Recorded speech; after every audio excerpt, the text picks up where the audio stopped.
Cyberpunk is a genre in media that stood the test of time for decades. Movies, games, animation, consistently some of the most successful and popular franchises have been founded on its concept. But what sucks is when most people think of Cyberpunk now, this is what comes to mind. Is this game worth it? Does that answer your question? Yet what's even weirder is the same people who made this were also the people who made this.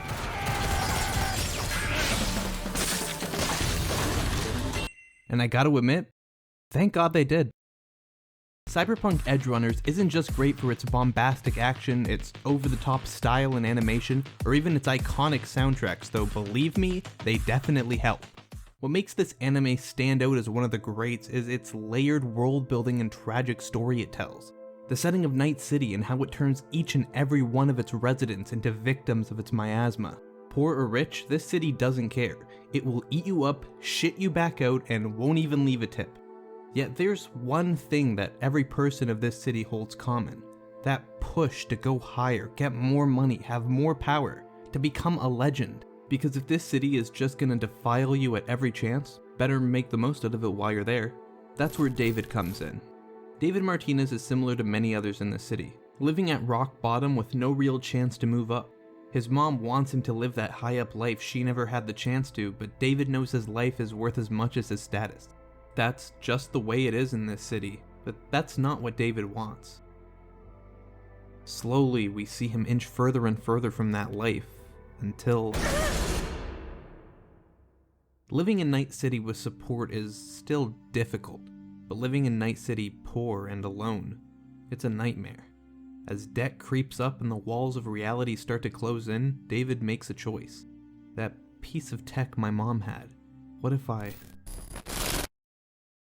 The truth of Night City is that no matter what side of the law you believe you stand on, you're still gonna break it. That's the lesson that David learns as he puts on the Sandevistan, a military-grade neural-wear that lets its users move at superhuman speeds. This would be David's ticket out. Later on, he meets up with Lucy, an edgerunner in Cyberpunk, and this is where our story really begins.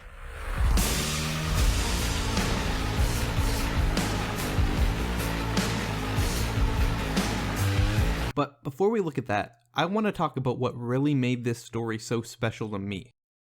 Dreams. A concept so interesting in storytelling because of how human it makes every character, while truly allowing readers to understand why they do what they do. Dreams are at the core of what pushes people forward in Night City. It was Gloria's wish to have her son live the life she couldn't. It was Lucy's dream to escape the dread of Night City and feel the sun's warmth on the moon. Maine, Dorio, Rebecca, Kiwi, all of them were motivated by their own ambitions which kept them moving forward. But David was different from them. He knew his life in the slums wasn't what he was destined for, but he never had his own goals. But the death of his mother changed that. Even if he wouldn't get there the way she wanted, David would reach the top. He would reach heights no one ever thought possible. Even if the people who had helped him get there would fall, he would pick up their dreams and carry on for them. After all, he was special. He was special. A quote from something unrelated that I kinda wanted to bring up here was a quote from one of the greatest antagonists in video game history, Handsome Jack from the Borderlands franchise. It's a quote that's always stuck with me and I think relates a lot to the case of David. Everyone thinks they're the hero of their own story. David had a natural resistance to the effects of the cyberware he installed. The chances of him going psycho were way lower. To him, that was a deciding factor. You see, in a world purely built off technology, being a successful criminal means having as much cyberware as possible to counter any situation. But the more tech someone has, the more likely they are to go insane. It's a genius-level balance act between the goals of pursuing ambition and how in doing so no one can escape the reality of the city. But David believed himself to be above that. After all, he wore the Sandevistan, a piece of military-grade tech, and was doing just fine. Like I said, special. He would be the hero to make all of his friends' dreams come true. What a comforting thought that must be. And comfort might be all one needs in Night City. Reality is never that comforting though. David was just another pawn in the gruesome cycle of Night City. He believed himself special because of one trait that gave him an advantage, but that reality was quite different than he thought. Now think back to the first scene in episode 1. Yeah, that one. Now, hopefully you picked up on this, but this guy was actually the one who originally had the Sandevistan. And, well, remind me, how did he turn out? Huh. And this guy was huge, decked out almost completely in cyberware. He definitely gave off some final boss energy. In his mind, I'm sure he thought he was special too. And that same cycle repeats to the end of the story, showing us the hardships and struggles, but above all else, the reasons on why people climb as high as they do. That's what makes Edgerunner so special to me. But good writing, thematic purpose, pfft, that's all nerd shit. I know exactly what you want me to talk about.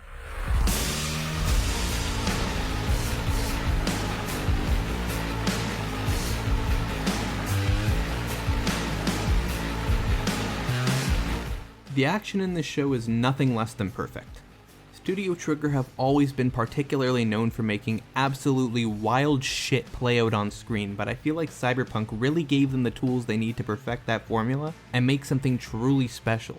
Even the art style perfectly matches what I would imagine this dystopic future to look like, bringing it out even better than the game, which real shocker, I know. Oh, and the soundtracks, I have little to no knowledge on music theory or anything in the vicinity of it. I'm probably one of the least qualified people to look for an opinion on it. I just know that the soundtracks in this show can do it all. You have music that perfectly fits with every emotion. The chilled, laid-back themes that fit the feel of Night City. To the serenity that enhances the most human moments of the show. It does it all. I know you've all watched videos on this song about 100 times. Music in anime and just media in general has always been one of the most central reasons for my enjoyment of them, and this show is certainly no exception to that. But for all the well-deserved jerking off of this show I've gave it, I gotta be that one guy and point out a couple of things I wish were different. For all the effort that went into crafting a story that fits so well with the attributes of its concept, I really wish the show had a little bit more runtime.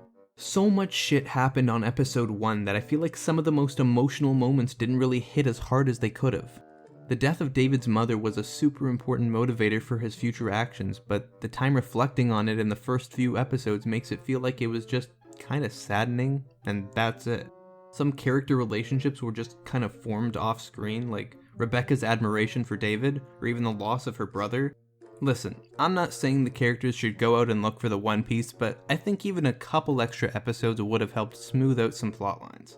Now this is a super minor nitpick, but I also feel like while the color palette really helped to give some identity to the show, it also made some scenes really hard to look at. There were just a couple instances where I could barely tell what the fuck I was looking at because so many of the colors were conflicting with each other. That all being said, these are super minor in the grand scheme of things. I just don't want to completely shield to Netflix.